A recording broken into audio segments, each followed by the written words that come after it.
Okay. This is one, again, that I would say right off the top of the bat, let me make sure that this is the right one, that the majority of you probably did not do correctly. If you, of course, bothered to do it. But it's a relative velocity problem, but there's a little bit of twist, is that what you're solving for is not actually the resultant. So, a passenger walks from one side of a ferry to the other as it approaches a dock. If the passenger's velocity is 1.5 meters per second due north relative to the ferry, so the velocity of the passenger relative to the ferry is 1.50 meters per second due north, and 4.5 meters per second at an angle of 30 degrees west of north. That's another one where we need to change that relative to the water. So here, they now give you the velocity of the passenger relative to the water, 4.50 meters per second at 60 degrees north of west. And again, west of north. You never say hey, I'm going up to Maine. I'm going to the west north, United States. No, you're going to the northwest. That's not the northwest, is it? The northwest would be like Oregon and Washington. You get the idea, though. So that, again, should be expressed as 60 degrees north of west, as we did over here. And we want to know the magnitude and direction of the velocity of the ferry relative to the water. So let's consider the general format for these types of equations. V13 is equal to V12 plus V23. That's the format that follows, okay?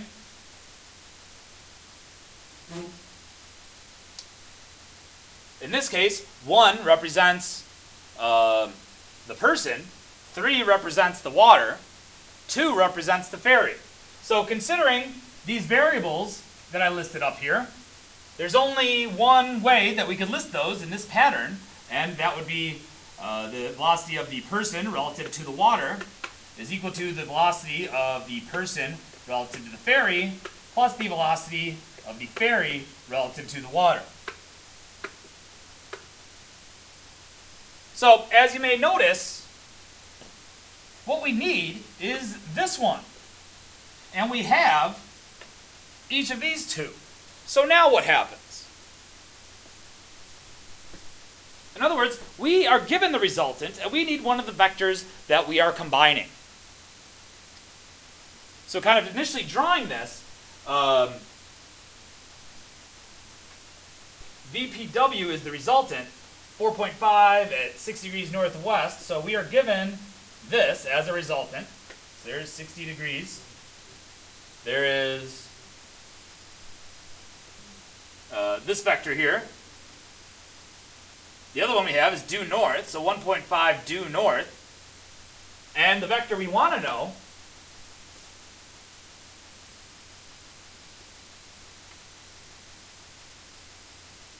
is this one, in blue.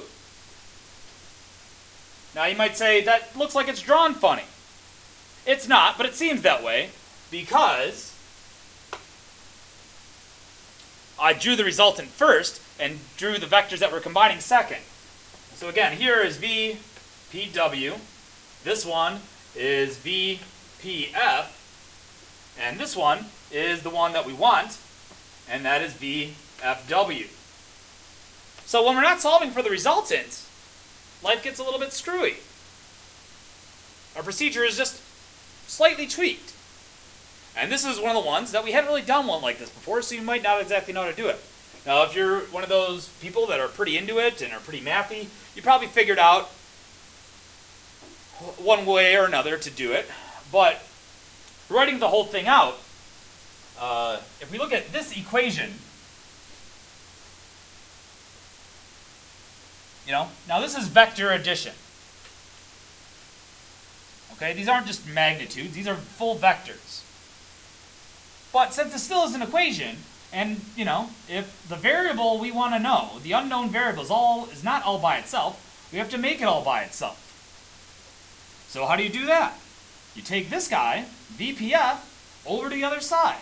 And when two things are getting added and you want to get rid of one, put it on the other side, you have to subtract it from both sides. So minus VPF, that gets that to cancel out, minus VPF. So you wind up with VFW, the vector VFW, is equal to VPW minus VPF.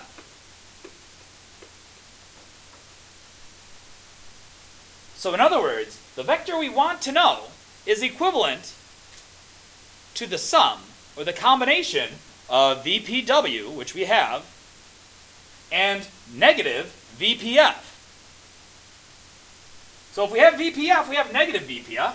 So we'll write what negative VPF is here really quick. Negative VPF is still going to be the same magnitude, 1.5 meters per second, except for now, it's going south.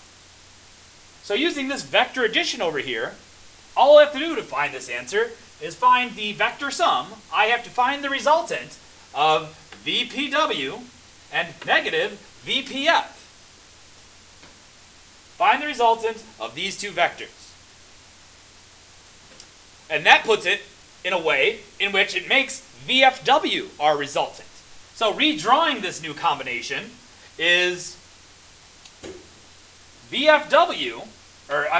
VPW combined with negative VPF.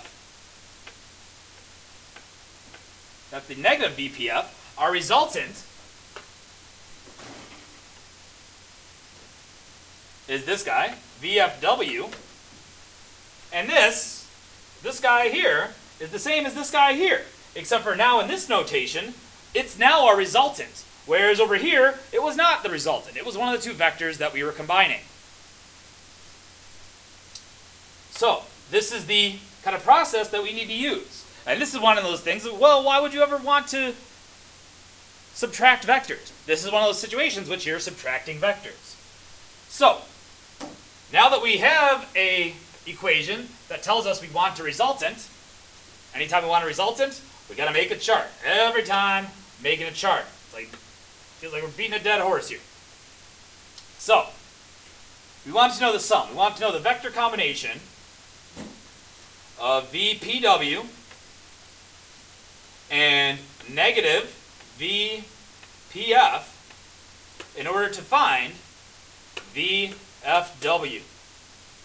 Okay, so the x and y components of VPW. So x component is going to be 4.5 cosine of 60. That's going to be negative because it is west. And 4.50 sine of 60. That's going to be positive because it's north. Negative VPF, it has no x component because negative VPF is going straight downward or south, as we see here, which would make its y component negative 1.5. So quickly find the components up here. 4.5 cosine 60, about 2.25, and again, that's going to be negative. And 4.5 sine 60, that's going to be 3.9. Add the x's, negative 2.25. Add the y's, that gives us a positive 2.4. And just like in any problem where we come across, when we get to these are the two components, the two legs of the vector we're looking to find. So that means that we do Pythagorean theorem to find the magnitude, inverse tangent to find the direction. Again, same thing over and over and over again. So the magnitude of VFW is equal to square root of 2.25 squared plus 2.4 squared. And the angle that it's at is going to be the inverse tangent of 2.4 over 2.25. And again, even before you plug that in, double check.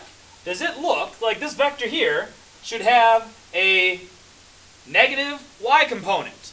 Or excuse me, a negative x component. It's going west, so yes. And does it look like it's going to have a similarly sized positive y component? Yeah, looks like estimate the eyeball test. Again, not exact drawings, but our eyeball test says, yeah, it's nothing ridiculous. Everything's going in the directions that it should. So square root of 2.25 squared plus 2.4 squared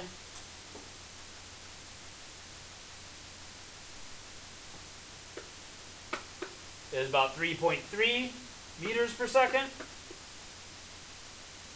Inverse tangent of 2.4 divided by 2.25 should be in the 40s, about 47 degrees, and that's going to be positive y north, negative x west, so 47 degrees in the northwest direction.